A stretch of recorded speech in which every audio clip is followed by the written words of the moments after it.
Hello, it's me, Chris. At really in 140 on Twitter. You've obviously seen from the sign there. Right, another review. Tonight is a beer that I like quite a lot. I've had it before, but I thought it was worth showing you guys. It's Jaipur, an India Pale Ale from the Thornbridge brewery. 5.9% ABV. So, to be respected for that reason alone. But there's lots more to this. This was brewed first in 2005. It was, I think, the best bitter winner in 2008. And best strong bitter winner, sorry. I stumbled across this in Waitrose in 2009, 10. Around that kind of time, when I was just starting to experiment with stronger beers, and I've not looked back since, apart from the times when I can't get hold of it, in which case I look back and I get mad.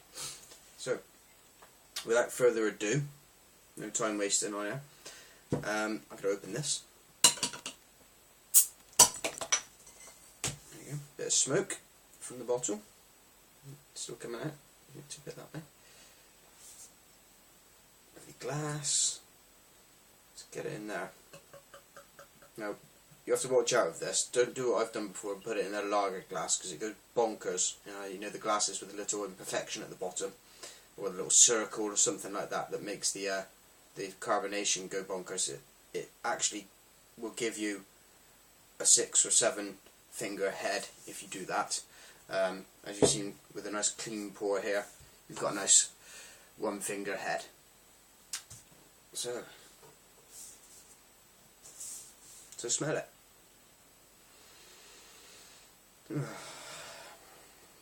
It's absolutely heavenly, the smell. The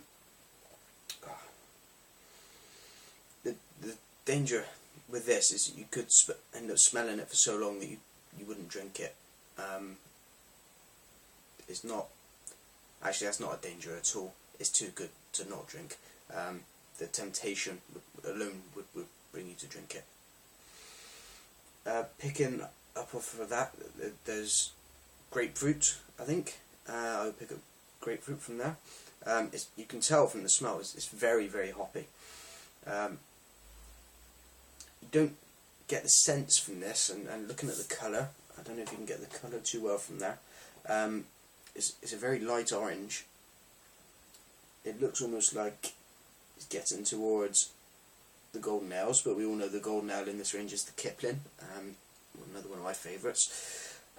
This is an IPA, but it's a New World IPA, so I would suggest it was a New World IPA. It's the hoppier style of IPA, the American style, not the British style. That's not a bad thing necessarily. In some ways, I think when good brewers over here make the American style IPA, they lose some of the unpleasant pineness that can occur in those. So I'm going to give this a bit of a try now, so bear with me.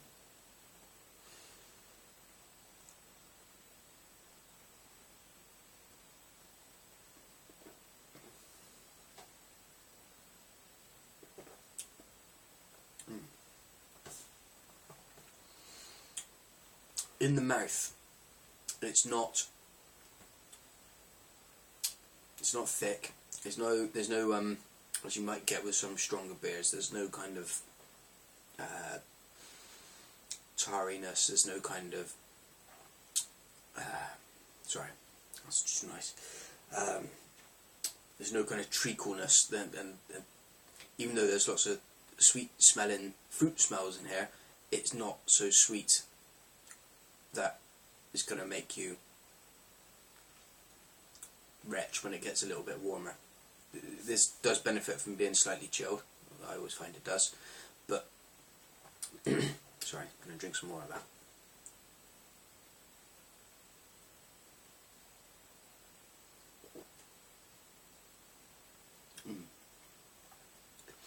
Yeah.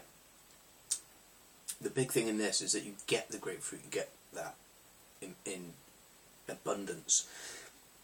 What you get at the end of it is an enormous wallop of hops, and it's fantastic. It's just this was the first big hoppy beer that I think I came across and had a go at.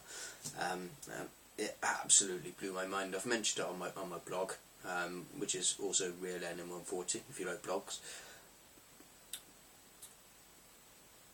And I'll post the story about Jaipur on there at some point in the future.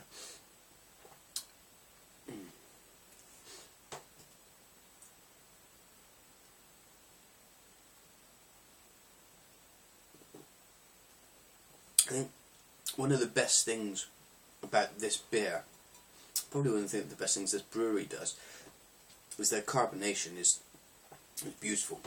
I'm not sure if you're going to get that. I'll have to work with the camera a little bit maybe, and work on my lighting in future. But it's very, it's going for it, the carbonation. It's not bonkers, it's not mad. It's constant. It's quite fast paced, but it's gentle. It's gentle in the mouth. It's probably down to the water as much as anything, the mouthfeel in this case. But the fact that they haven't,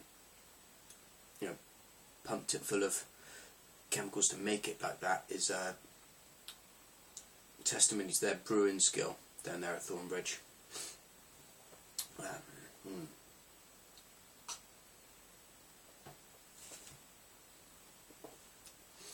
So, where would I drink this? That's always the thing for me. What's the occasion for this beer? Well, this beer is definitely one for the summer. Absolutely one for the summer. Sitting down on a balmy night, maybe you've been out in the garden working all day, doing a bit of graft in the garden. Not something I do very often, as you may be able to tell from my hands and my fingernails. But occasionally I do like to go out and get my hands dirty, because the wife's getting the hump about the fact that the garden looks a tip. When I say like, sometimes I have to, because the wife's got the hump. So sometimes that does happen, and at the end of a day like that, a beer like this would be a most welcome sight. When I was younger, I used to, at the end of a hot day, I used to think about maybe having, lovely burp, I used to think about maybe having, it would have been in those days when I was 17, 18, 19, 20, a bottle of Beck's, a cold bottle of Beck's on a lovely hot day. As I've gotten older, and if you're thinking about making that move from mass-produced lagers into beer, this could be a good step for you.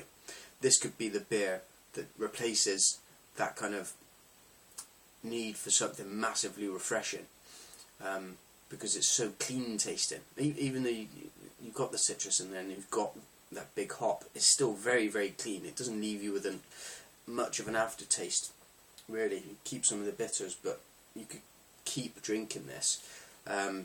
Saying that at 5.9%, if I had 3 of these, I'd probably fall down. Right, well, nothing yabbering on. I'm going to give this a rating. This is probably my, depending on the occasion, it's either my favourite or my second favourite beer. Regardless of which, I'm going to give it a 10, because I really like it. Thanks for watching. Toodaloo, and I'll see you soon. Ta-da.